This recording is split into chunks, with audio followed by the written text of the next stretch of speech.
Well, aloha kakahiaka, everybody. My name's Peter K, and you are with us on the pre-game show to the Aloha Friday Hawaii Real Estate Show. And today is April 15th. Happens to be tax day. If you're not if it's not April 15th and you're watching this, you're watching the pre-recorded show. You could scroll forward about 5 minutes or so if you want to get into the live thing. But if you did that, then you'd miss out. You'd miss out on hanging out with my friends and talking story and getting ready for the show here. I am here with my, let's go counterclockwise. I'm here with Heidi Dellinger, who's from Maui, and Scott Startzman, who is from Oahu, and with Dylan Nonaka, who is from the Big Island. All right, let's do our little audio check and mic check. We're going to go we're going to go clockwise. Dylan, what's going on? What's the shirt? What's the mic? What's everything? What's happening?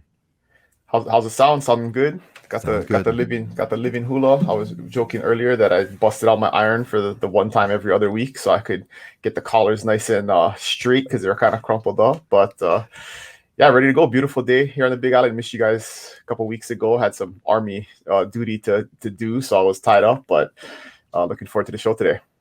Hey, we're glad you're here, Dylan. You know, it's kind of funny, right? Because we of course take our language for granted, right? And when you said busted out, I busted out the iron. You know, that busted out, that's a local slang. And I don't know if everyone kind of realized that. And we got Auntie Joyce who joined us first. Happy Easter weekend. Yes, indeed. Happy Easter weekend. Today is Good Friday for many practicing Christians in the world. And today is Judy is back with us. Judy, aloha.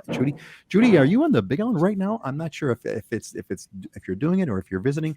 And Patrick is also here from the East Coast of the mainland. Welcome, Patrick. Welcome back, buddy. Good to see you again. And Dwayne is back with us. What's up, guys? Happy Friday. We'll be on Oahu the 27th, visiting family and looking at neighborhoods. Awesome, Dwayne. Hopefully you're hooking up with Scott, and in 2 weeks, got it. And Drew's going to be hanging out in 2 weeks, right on the Big Island. Excellent. So yeah, bust it out, man. You bust them out, right? Anyway, Scott, what's going on over there? Nice background, by the way, today. It looks like a nice sky all behind you. Yeah, it's beautiful. Actually, it's interesting.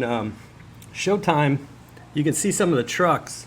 They're filming some movie right at that house. They were out there pumping till about 10 at night last night with noise and stuff. But yeah, tax day is always a frustrating day or a depressing day for most people. I always feel like somebody's got their hand in my back pocket. So hopefully we can bring a little joy and excitement to people today on tax day.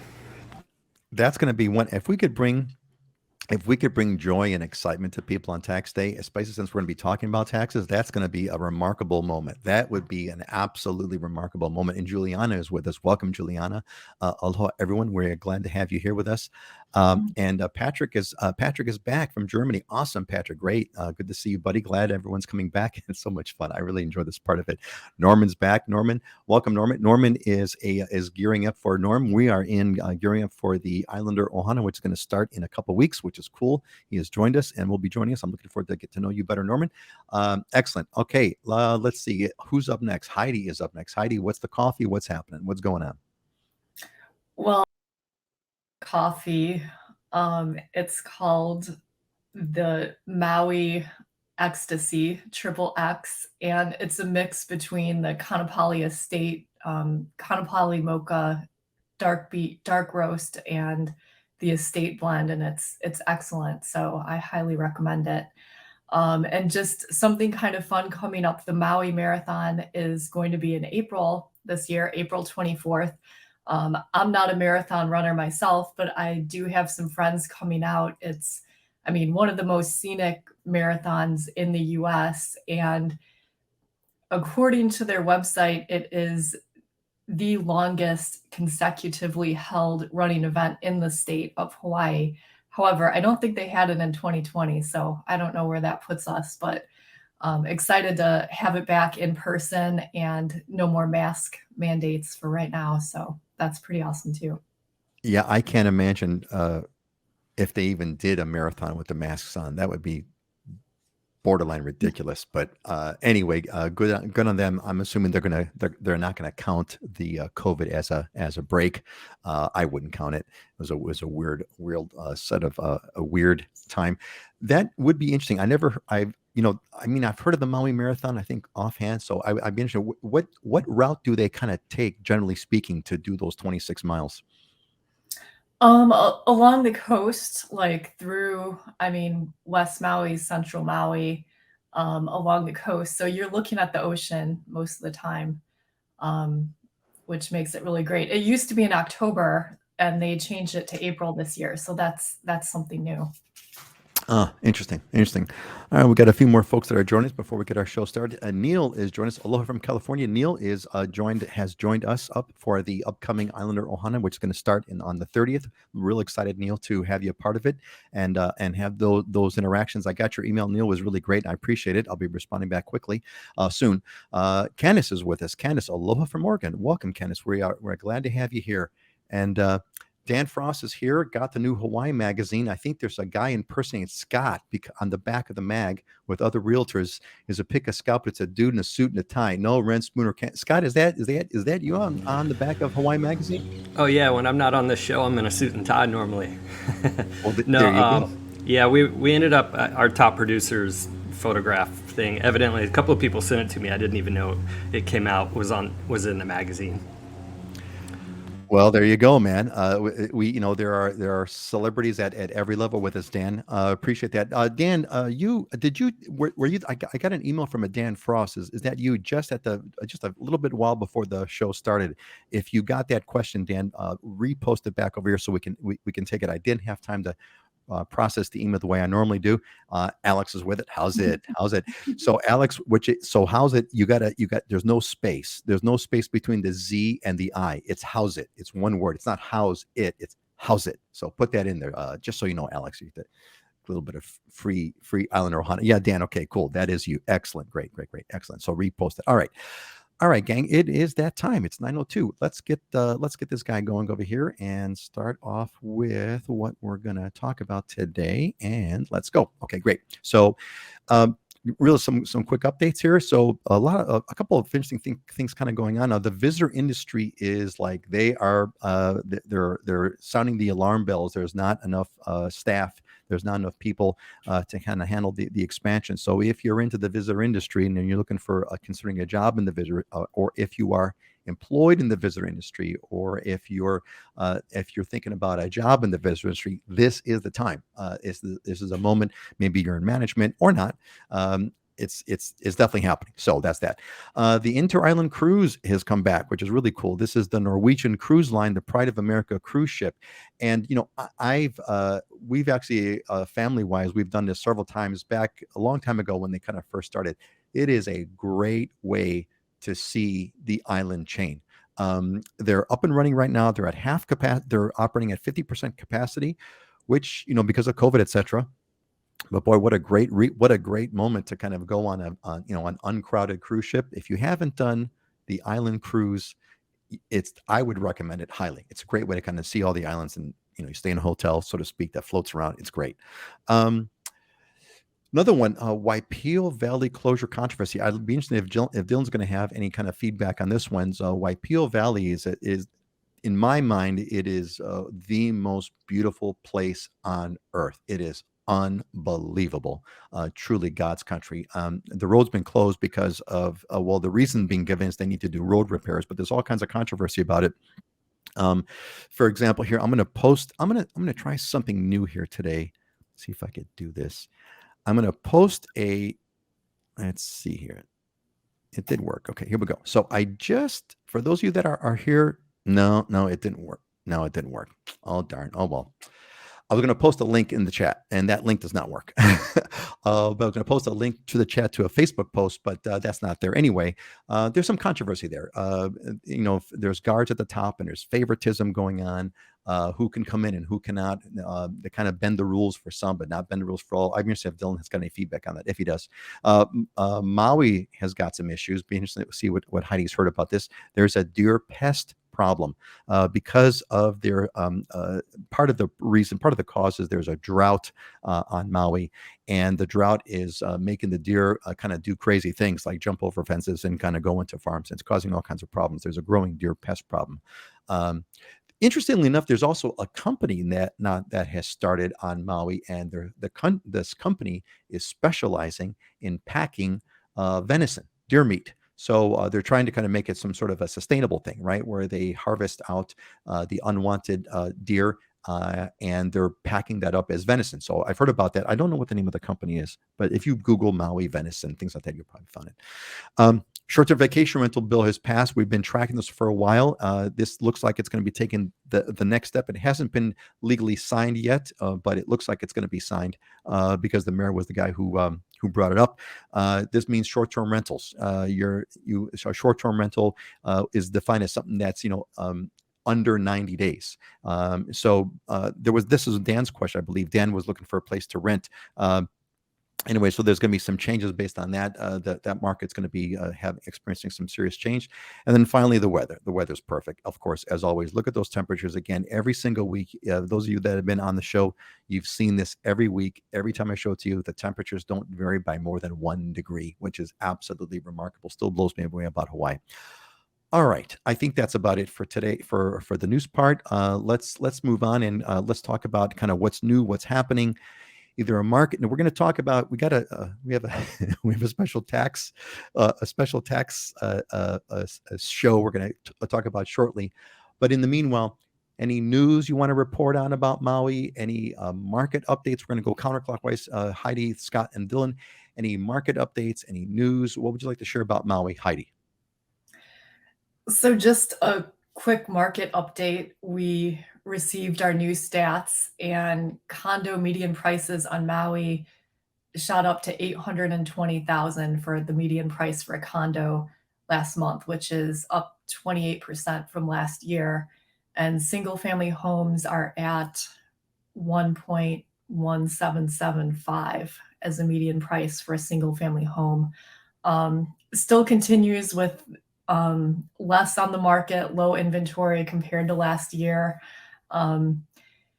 Since I don't know, the market's always changing, right? I mean, things are just a little bit different than they were before. Interest rates are going up, which is it's causing some buyers to take a pause, but then other buyers are even more motivated because they're thinking, oh, well, I better get something now and not wait a year or two. So it's an interesting time. And then just commenting about the deer, I saw something on the local news that was kind of interesting. I guess deer are coming now in people's backyards looking for green grass and things to eat. And on this news story, they said, oh, just stop watering your yard and then you'll keep the deer away. And I thought that was a funny solution, but stop watering your yard and kill all the vegetation on it so that deer won't come. That's the solution. Oh, well. Yeah, interesting. Thanks, Heidi. Anything else you want to add about Maui?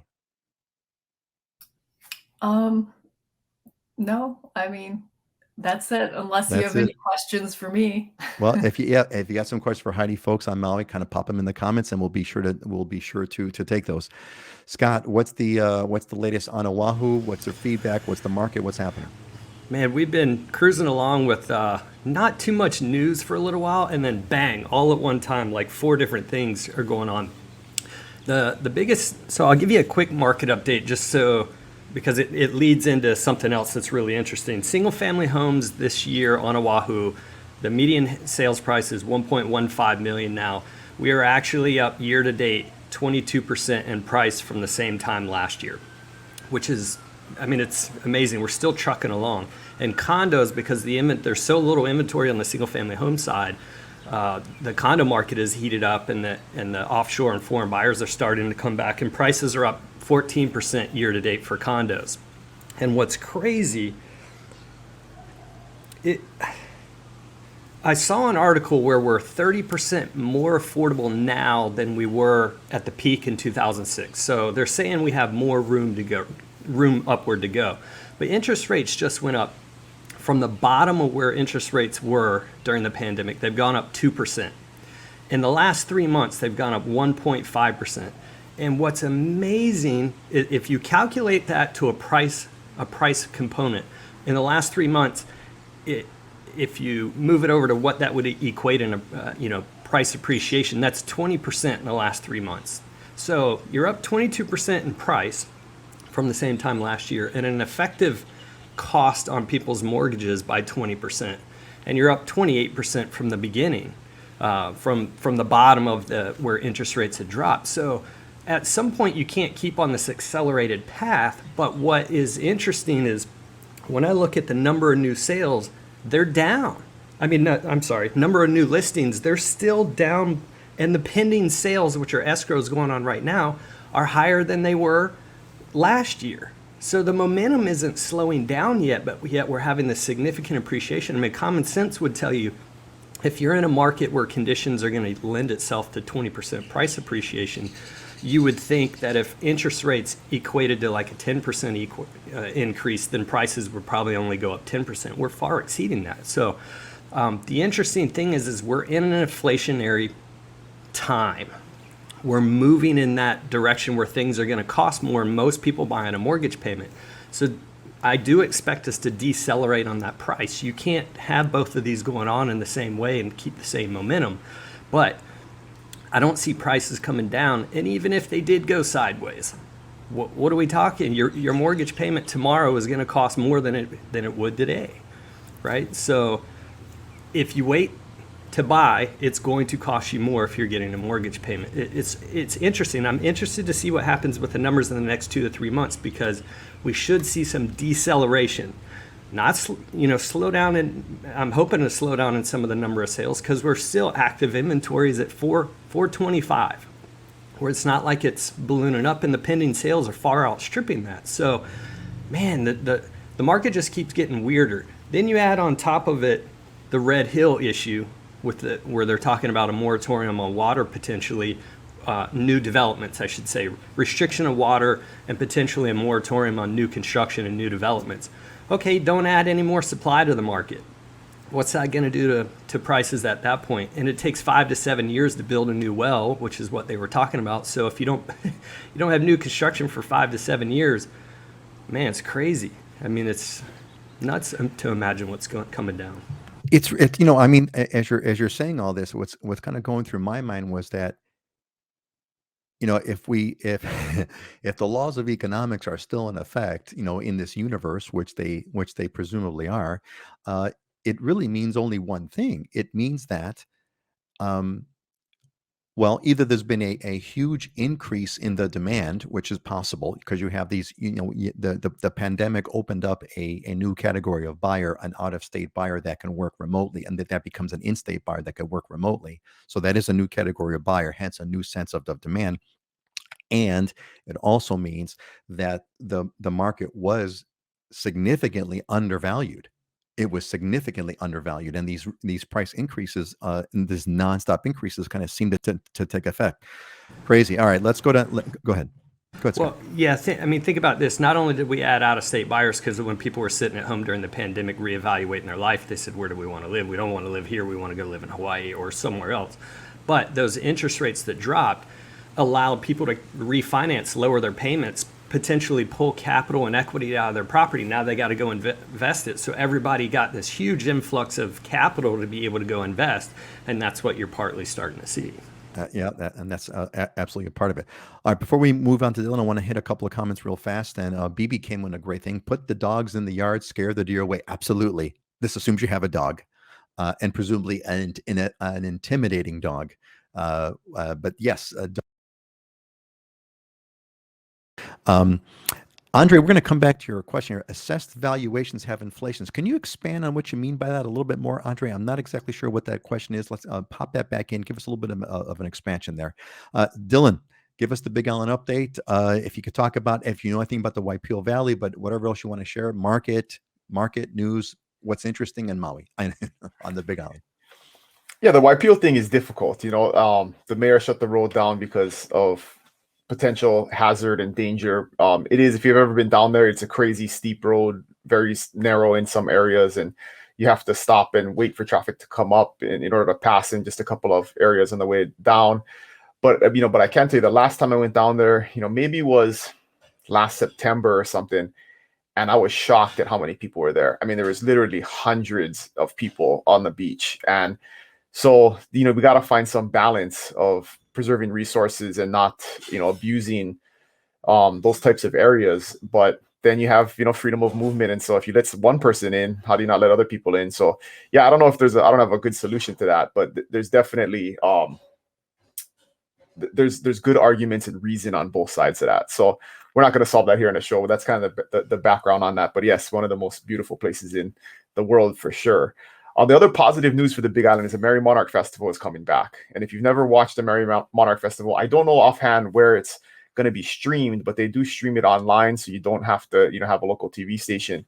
But it's the premier hula festival in the world. Obviously, it's going to be in Hawaii, but they do it in Hilo, which is cool because it's a small town, and we haven't had it in 2 years. And so, if you want to see just world class, the pinnacle of hula talent, that's going to be happening next week, starting on the 18th. So check that out and support that, because it's a really cool event for the Big Island that we treasure here. So, and then real estate market wise, so just to give some practical examples of what this interest rate hike is causing in the market, related to what Scott is talking about, is I've had 2 transactions on my team cancel in the last week because of a reevaluation of the interest rate. So if you're working on, and this is just general advice to buyers out there, if you got pre-qualified 2 months ago, 6 weeks ago, and you're shopping, and that's like your maximum price point that you can buy, you may want to go redo your pre-qualification, talk to your lender again, because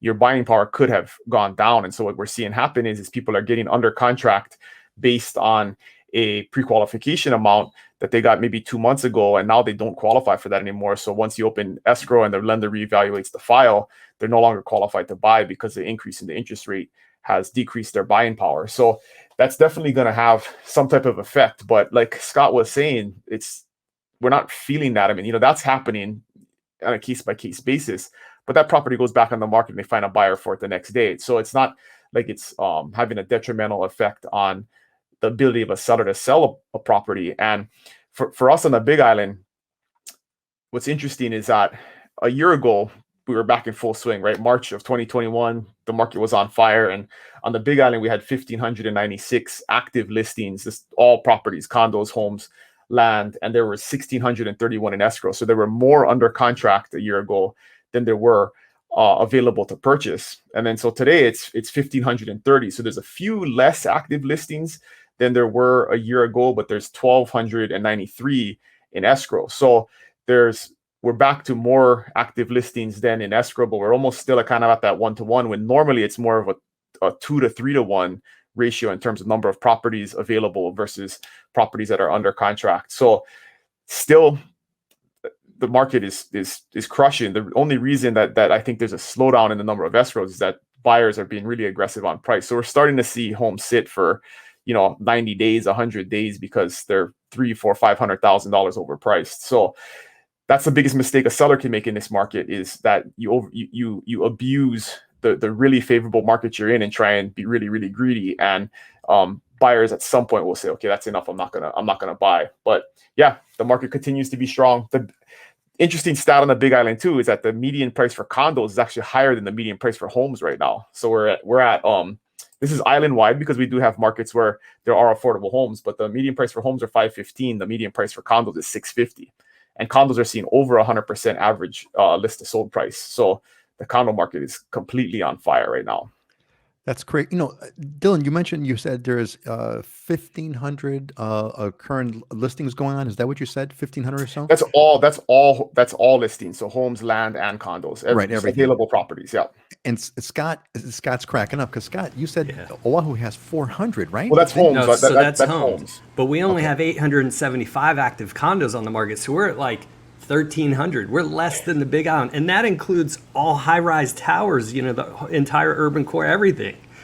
It's nuts. This has been another trend, right? That we've kind of repeated at almost like every show.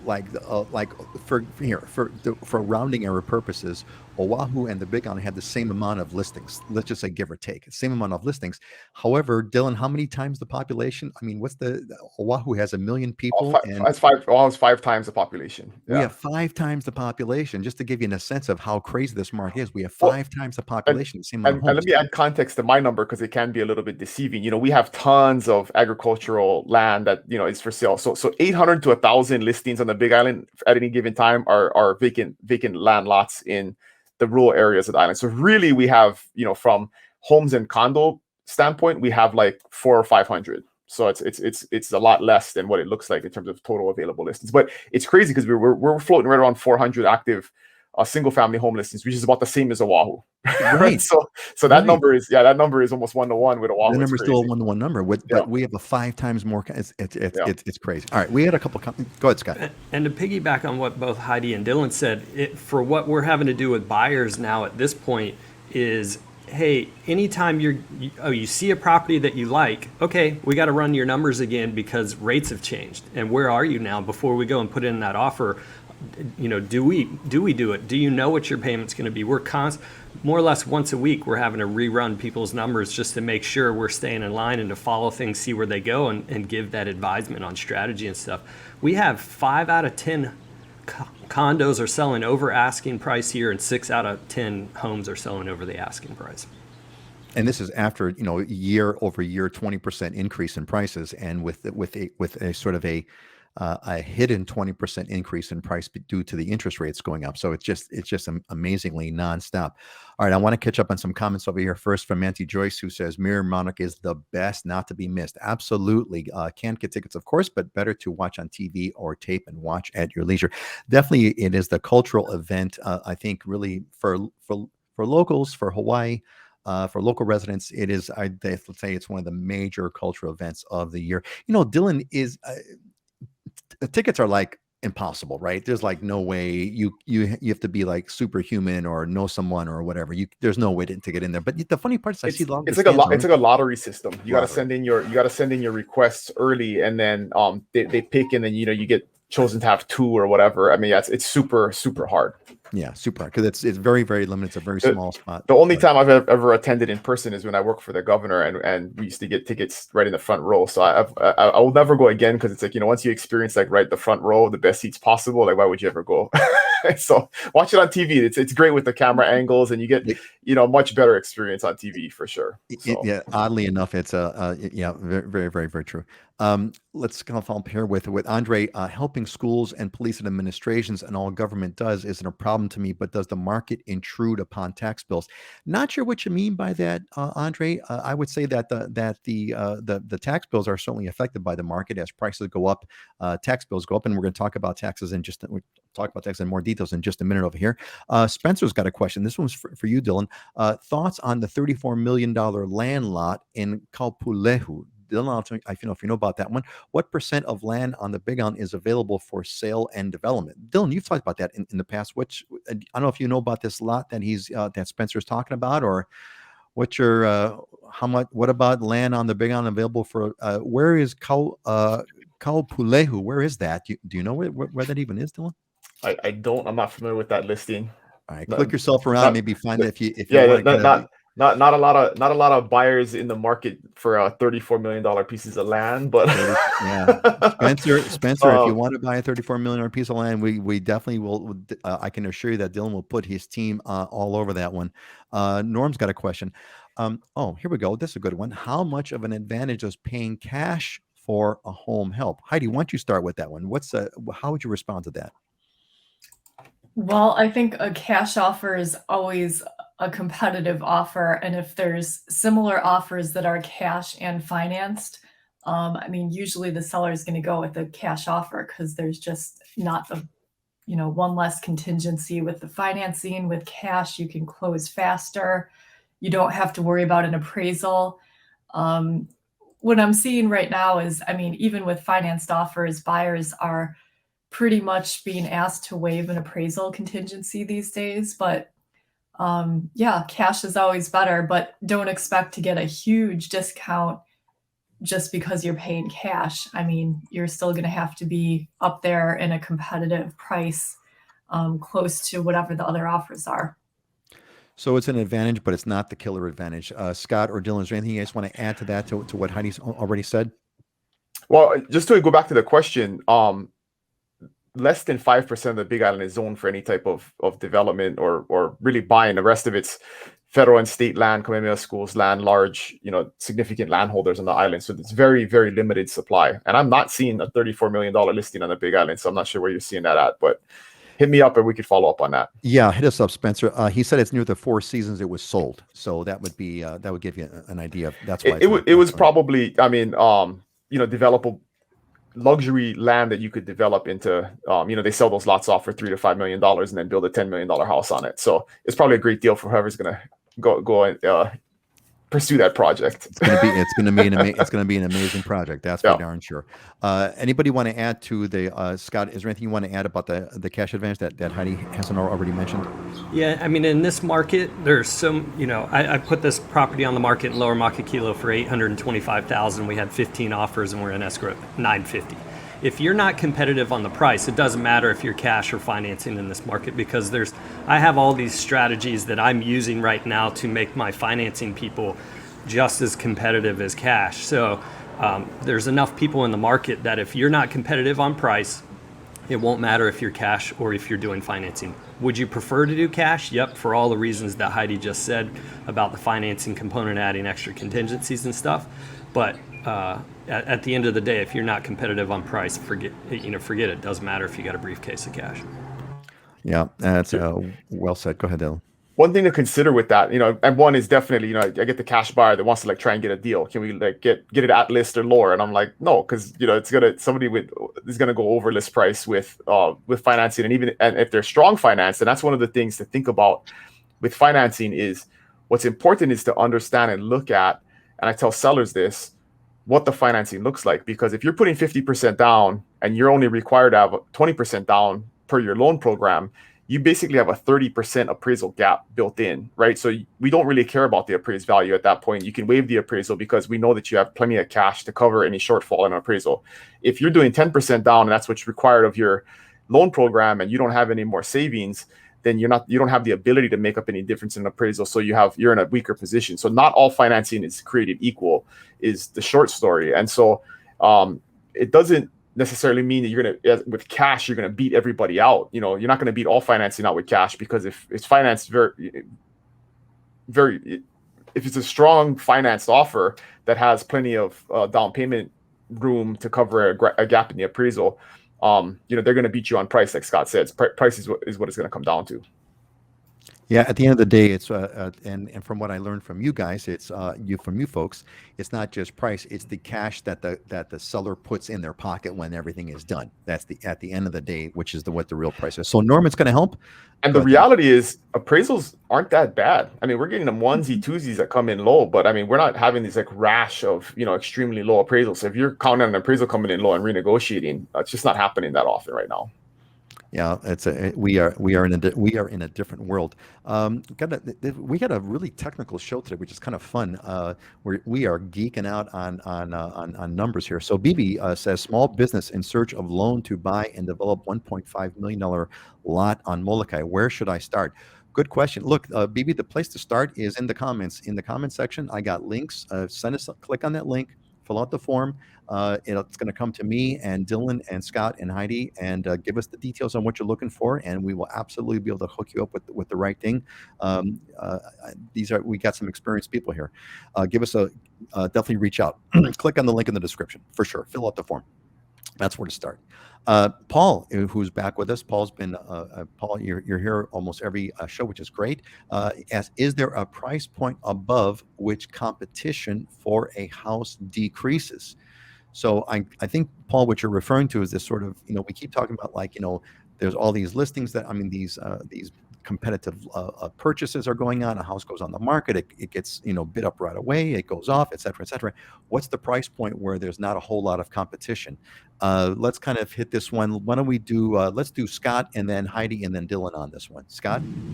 Yeah, on Oahu it's about 4 or 5 million and up, and so that starts to thin out the buyer pool. We that typically shifts people more to the international buy side.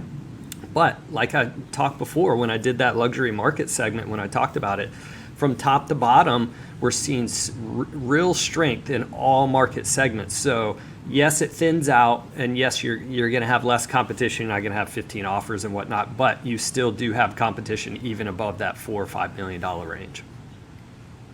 And I saw some listings, Scott. They're just kind of ethereally popping into my head about some, multi-million-dollar listings that price $1 million over the asking price. I don't know I've heard. So just because you're in that rarefied area does not mean that you're not going to pay that listing price. Heidi, how would you what's the price point that starts to thin out the competition on Maui?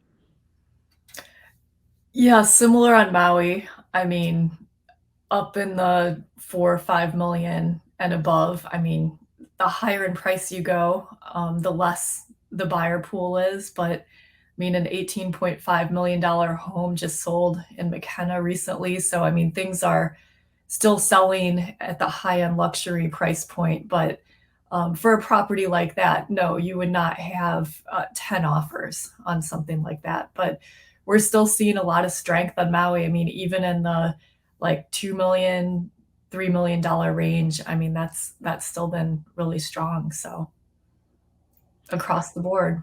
Yeah, so we're looking at 4 or 5 million. Dylan, what's the number on the big island where things start to thin out? I would say it's not that high, 2.5, 3 million. I mean, the last house I got under contract that didn't have multiple offers was 3.1 million. So everything else below that we're being competing for. So but yeah, the big one has an interesting dynamic where in that, when you kind of get above 3 million, it depends on where it is, because you have these resort communities that have more of that type of buyer interest, and then if you're kind of off of that, it's more of these estate type properties with big acreage and maybe a farm on it, and it's a different type of property. So the kind of $3 to $5 million buyer kind of likes that easy set it and forget it gated community, in a resort kind of area, versus a big huge farm, or ranch or whatever it is. So it's an interesting dynamic, but really that it depends on where you're looking in that price range that matters too. There you go. Well, thanks, Paul. Thanks, Dylan and Scott and Heidi for those responses. Paul, hope you got the good feel there. You're looking at 3 million to start on the big, on 4 million and up on Oahu and on Maui. BB, Dan's ready to work for you. So maybe you two can connect up and kind of make something happen. I think Dan wants to go to the Big Island. So Dan wants. I think we've covered everybody for right now. Really quick before we move on, if you have any questions, if you have the things you want us to take, pop it in the comments now. We're going to be moving on. We've got a bunch of stuff to talk about, but I want to make sure that your stuff gets answered. Put it in the comments. We'll go from there. All right. Let us move on. And next up here is, let's see, let's go here. So, hey, gang, look, we have a bunch of people that are interested here. Well, what the show's mostly about is real estate. If you're looking at buying soon, you want to get into the Islander Ohana. That we're closing up our deadline for registration is in a couple days, and we're going to be starting up our cohort on the 30th. If you join the Islander Ohana, when you do end up buying the home, you'll get your fee will be not the word refunded, but rebated. You're going to get a rebate for the fee. So it ends up being free. So if you're looking at buying a real estate on Oahu, actually anywhere in the state through our network, the Islander Ohana is where you want to get a handle on. First, we include classes as well on real estate. In addition to everything else, just go to islanderohana.com for all of the details. All right, let's move on. And we're going to talk about, so it's tax day, right? And so I figured, why not? Let's make this about give you a quick sort of a rule of thumb to estimate property taxes. If you're buying in the millions of dollars, you're concerned about your finances. Let's get some info on property taxes, especially since today is April 15th. First, we got a couple of things I want to cover. Some things from Dan. Dan says we stayed a couple of times in Kolea at Waikoloa Beach Resort, great place. Yeah, Waikoloa Beach. That is actually my wife and I. That's our favorite spot to go outside. Kolea is probably the best complex there too. So, is it really? Yes. Okay. We our favorite place, of course, is the Hilton Waikoloa, and we really enjoyed that property. But yeah, Kolea, excellent. Look at the rent for 30 days. Okay, so here's Dan's question. Thank you, Dan. Appreciate you repeating this. So Dan's looking to rent. So before we talk about taxes, looking to rent for 30 days. Kailua Kaneohe. I know I have to hurry. What's the best way to confirm the house rental isn't a scam? Thoughts? Dan, unless Scott says otherwise, I'd have to say it's more likely I don't want to call it the word scam than not, but there is no legal rental for 30 days in Kailua Kaneohe. There wasn't then, and there certainly isn't going to be now.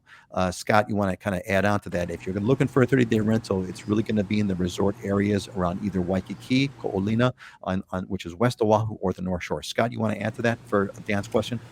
Yeah, I think Dan's referring to the new the new ordinance that's 42 pages long. You can do 30 days in residential until this bill is passed, which takes effect in 180 days, whenever it's fully passed. So if you're looking for something 30 days, I'd say Zillow or Airbnb. I'd stay away from Craigslist, and I would, Airbnb is going to verify people, right? Zillow does it the same way, but I would double check, anybody that you're dealing with on names and things like that. I would try to do some internet research on, check out the background, see if they show up, and if they're a realtor that's running it, which is a good chance, then you should be able to find them online somewhere. That's great advice. Thanks, Scott, for sharing that. Dan, I hope please keep us posted. Happy to help. Norm's got a question. Coming to Hilo for our unvacation. The unvacation is a thing we talk about in the Islander Ohana course, and I could tell that Norm's gone through the videos. For the unvacation on May 17th, like to volunteer for beach cleanup. Any recommendations? Norm, send me. You're a member of the Islander Ohana. You're in. Give me a flip back and send me an email. I'll connect you up with Dylan, and we'll be able to connect to give you great resources to connect with. You're in the Ohana, Norm. One of the agents on my team is on the Surfrider Foundation board, and they do beach cleanups all the time. So I got just a person to talk to. There you go. So Norm, membership has its benefits, Norm. So just flip me back an email. I just sent an email to you guys this morning, so email me back. And Dan, good Dan. I'm glad that this was helpful. This is what this group is all about. Scott has great advice. Excellent. Thanks. All right, let's get back to our favorite topic, the hate of the day. We're talking about estimating property taxes. So let's start with Maui. So look, all we want to do here, because my eyes are going to roll back into their sockets with the complexity. So I think all we want to kind of hit here is just kind of a quick, kind of a back of the napkin, kind of how would you kind of look at this? How would you calculate your taxes? Heidi, you've got a good look over here, folks. If you want to know more, you do get the newsletter, right? You're on the newsletter. You did get invited to the show.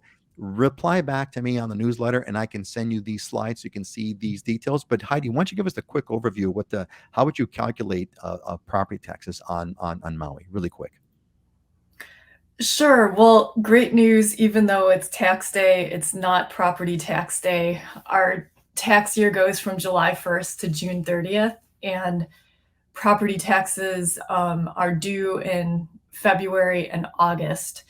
And as you can see on this chart, their properties are taxed based on how they are being used. And there's all these different classifications. The highest property tax rates are going to be for timeshare, which is almost 1.5% of the value. Short-term rental, hotel resort, and then owner-occupied is significantly less. So I'll just do a really quick illustration for $1 million house. If it was owner-occupied, and then I'm figuring in the $200,000 tax exemption that you get, you might be paying about $2,000 a year in property tax. If it was a secondary residence, it would be about $6,050. If it was a long-term rental, it would be about $4,800. And if it was a short-term rental, about $11,150. So, I mean, there's quite a variation based on how the property is being used. So anyway, I'll leave it at that, but yeah. That's a good one, Heidi. That's a great overview. No, thank you. That's terrific. It's interesting. Yeah, there is. Thank you for pointing out. There's a humongous difference between the timeshare at $1,450 per thousand, per thousand of assessed value. That's an amazing number. Heidi, what's the difference between let's say I guess I'm going to answer my own question. A non-owner occupied would mean like a second home versus a short-term rental, which is a different kind of a non-owner occupied home, right? So a short-term, if you're short-term rental means you're renting out. Well, I think I'm answering my own question here. A non-owner occupied is a home that like a second home. Is that basically what a non-owner occupied is defined as essentially? Yes, but Maui County did pass a new law last year that properties are classified at highest and best use. So if you're in an area that allows short-term rental, your taxes are automatically going to be short-term rental. So even if you don't rent it out and just use it for personal use for part of the year, you, as of last year, you are now going to be taxed at that short-term rental tax rate. So non-owner occupied would be if you own a house or a condo in a residential area and that is not your primary residence. And your primary residence is where you file your income taxes as a primary resident. And in order to get the homeowner exemption, you need to file taxes the preceding tax year as a primary resident in Maui Got it. County. So it's Got not it. instantaneous. It could take Sure. a couple years to get that exemption. Well, my eyes were just about to roll back in their sockets when you talked about filing Form X, Y, and Z for the previous year and not having it valid until the second year, and it goes into effect in the third year, but you have to wait for the property that. Whew, good. Thank Heidi. Excellent details. Thank you. And you know what? It's not just me. Patrick appreciates it. Heidi, great overview of the property tax estimate for Maui. Thank you. Yeah, Patrick, we appreciate it.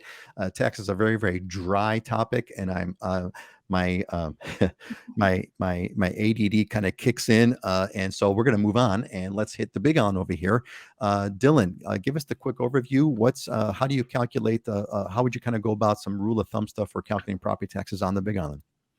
The first thing, and I guess the Hawaii County property tax people aren't as smart as Maui because ours is way simpler to understand. So the first thing is they confuse you by doing this, like, you know, $11 per $1,000 of tax assessed value. Really, you just move the decimal point one time to the left and it's a percentage now, right? So if you want to think about it like how normal people think about taxes, it's a percentage. So on all of these numbers over here, you just move it one time to the left. So for example, the residential rate there, the second one down, if you go one time to the left, it becomes 1.11% or 1.3, what is that, 6%. So that's the one kind of confusing thing is for the Big Island, there's two different rates based on the valuation. So if it's under $2 million, you pay that 1.11%, but the portion above $2 million, you pay that 1.36%.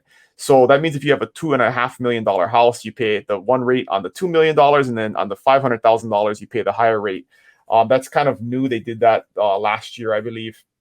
But really, for the Big Island, you have all of these different rates, but there aren't like short-term rental, long-term rental, all that stuff. It's either you pay the residential rate, which means it's not owner-occupied, or you pay the homeowner rate, the one all the way at the bottom, number 9, and that means you do owner-occupy it. So if you owner-occupy it, you get a $180,000 exemption off the assessed value, plus you pay the lower 0.615%. So it's almost half, the tax rate is almost half as if you pay the full residential rate.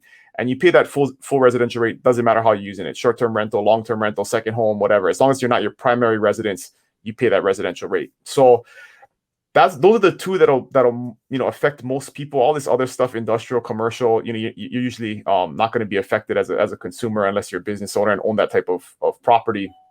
But yeah, that's kind of the short rundown on property taxes on a Big Island. They're not that complicated, but the important thing to understand is, one, like Heidi said, how are you going to use it? Because that's going to affect the rate. And looking at a property online today and you see what the property tax rate is doesn't mean it's going to be your property tax rate. So you do want to figure out, okay, how am I going to use it? And the assessed value is almost always going to go up once it sells, because that's one of the things. Assessed value very much lags the market. So you could be looking at $1 million house that's assessed at $600,000 that has a homeowner's exemption on it, and so the taxes may be like $1,200 and look really cheap, right? But then if you buy it at $1 million and then you're going to use it as a second home, now you're going to pay 1.11% on a valuation that's going to be closer to $1 million, because they're going to reevaluate that soon after the property sells. So your tax rate could be $10,000, right? It could go from $1,200, but today to $10,000 when you actually take ownership of it. That's a really good point. You really got to look at how it's going to be evaluated and what the rate's going to be. So Dylan, the big like you said, the issue here is residential and homeowner. Homeowner means you're living in the home. Residential means it's a home you've got that's not where your primary residence, and then there's that graduated tax rate of the first 2 million, almost like your income taxes. Got it. Interesting. Got a couple of questions that are popping in. Actually, Dan, quite relevant. Does Hawaii reevaluate the property regularly? Yeah. So Dan, well, as you've all, one thing that's interesting here is that there are different laws for the different counties, or in this case, the islands. So each of the county has their own laws. So Dylan, from what I heard you say, the property does it get reevaluated more than just when it's sold, or does it get real? How does the reevaluation work for property tax assessment purposes? And if it's something that was owned for a long time, the valuation may go up 2 or 3 or 4% every year. So there's a small kind of incremental increase every year. But again, the market, when you see in the last couple of years go up 15-20%, that valuation hasn't caught up to that. So the county assessed value is usually going to be much lower if the property's been owned for 10 or 20 years. But once you sell it and they see the new sales price, they're gonna reevaluate that based on somewhat closer to that sales price.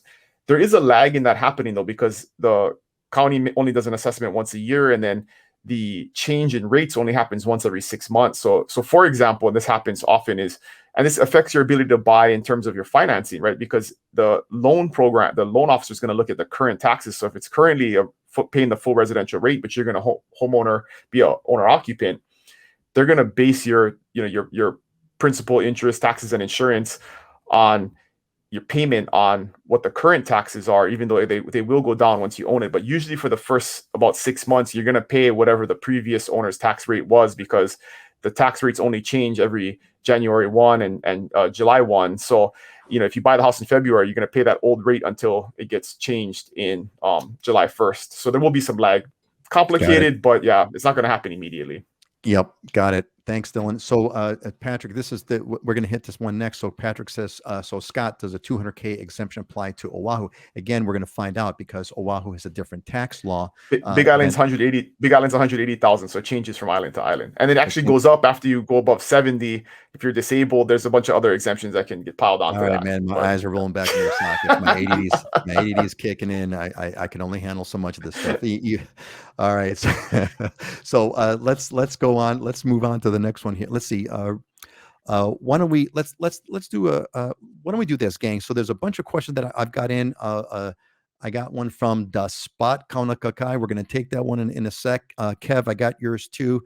And Andre, I've got yours too. So stand by. We're going to take everyone's questions one by one.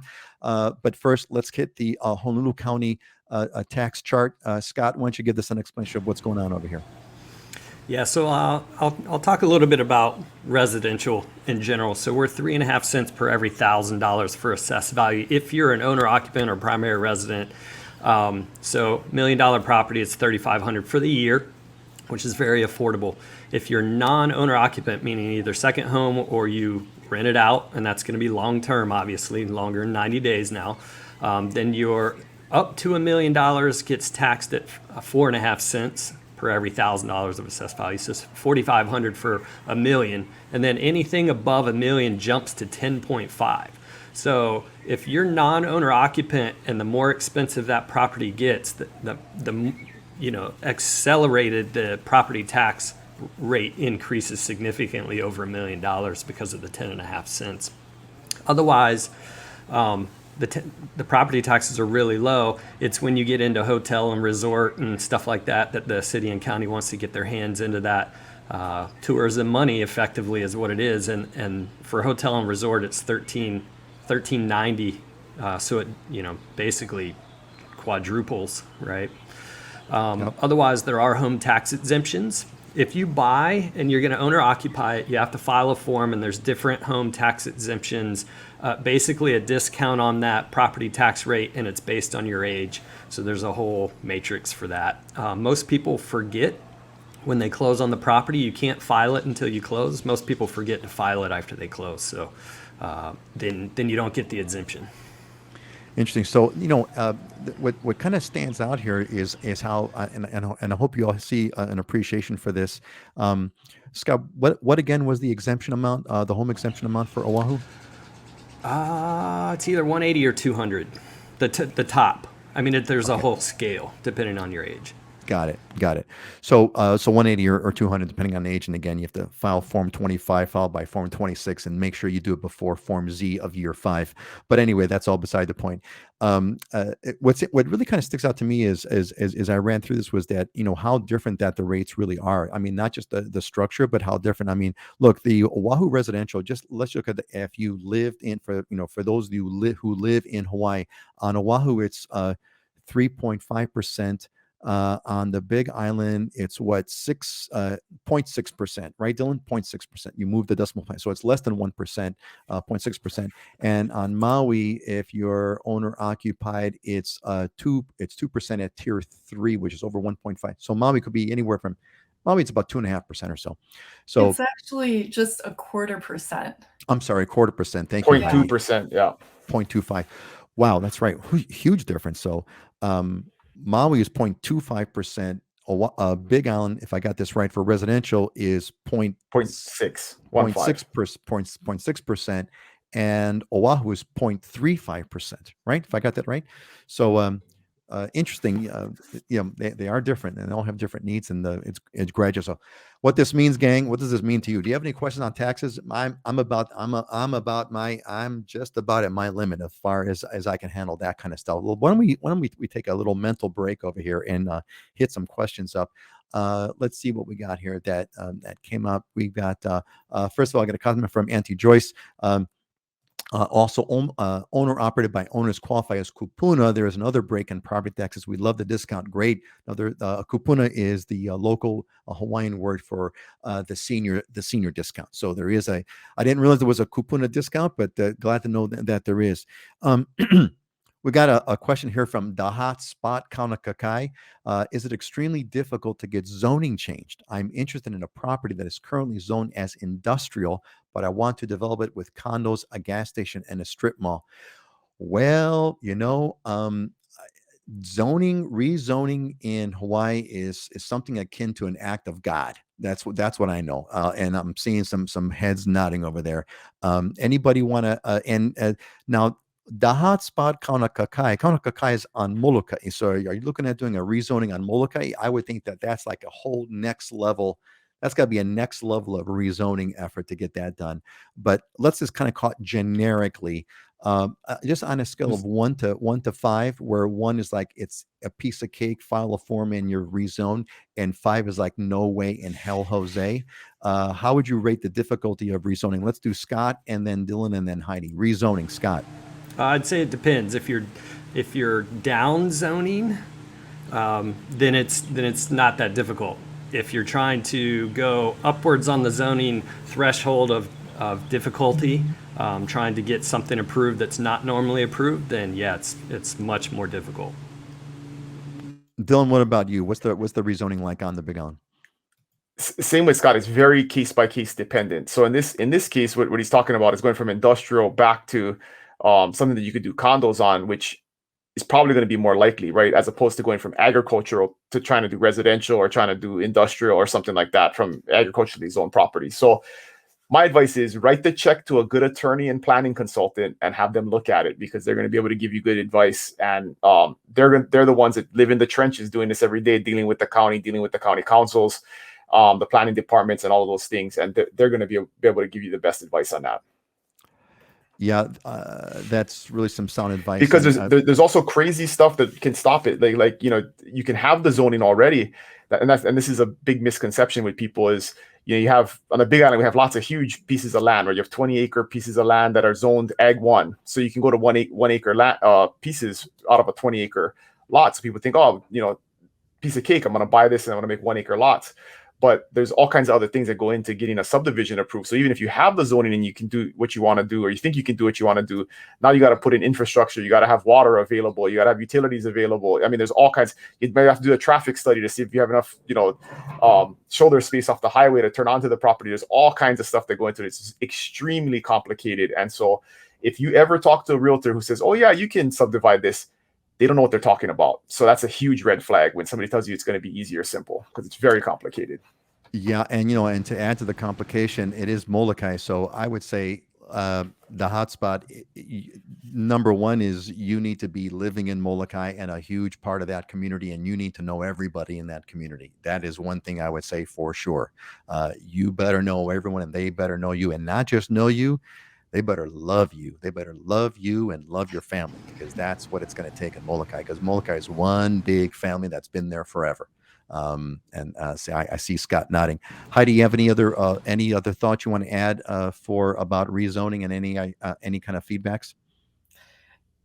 Yes, I mean, I would say, how much time do you have?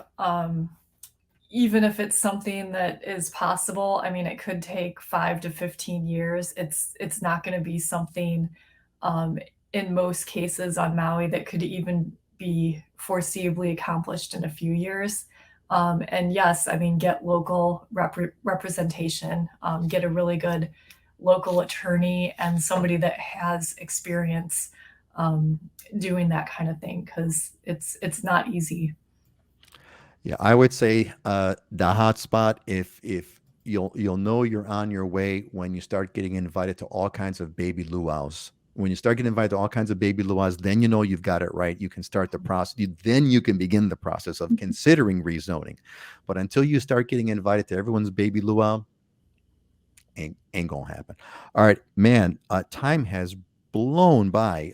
We're gonna have to make a compromise here, everyone, and we're gonna. Okay, well, the good news is I'm from Molokai and live here. Business has been servicing for 10 years. I will contact an attorney and plan it. Well, then you've got a huge part of it. If you're from Molokai and you've been living there, that's the great place. And then you already know what I'm talking about. You already get invited to baby luau's. How, how many baby luau's did you get invited to last year? I'm sure there was many.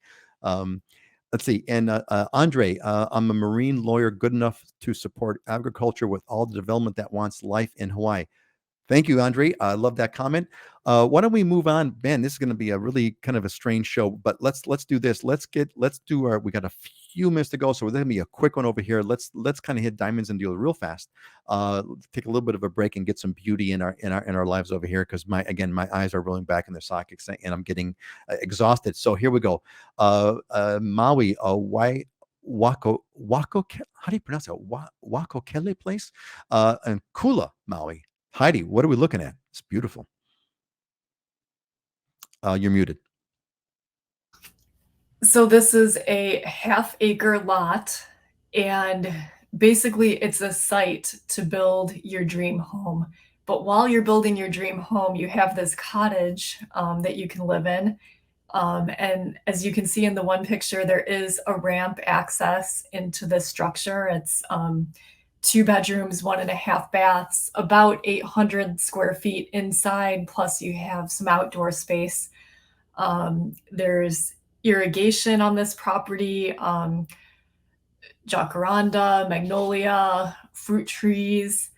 Also, I mean, this isn't super sexy, but there's a large capacity septic tank already put in.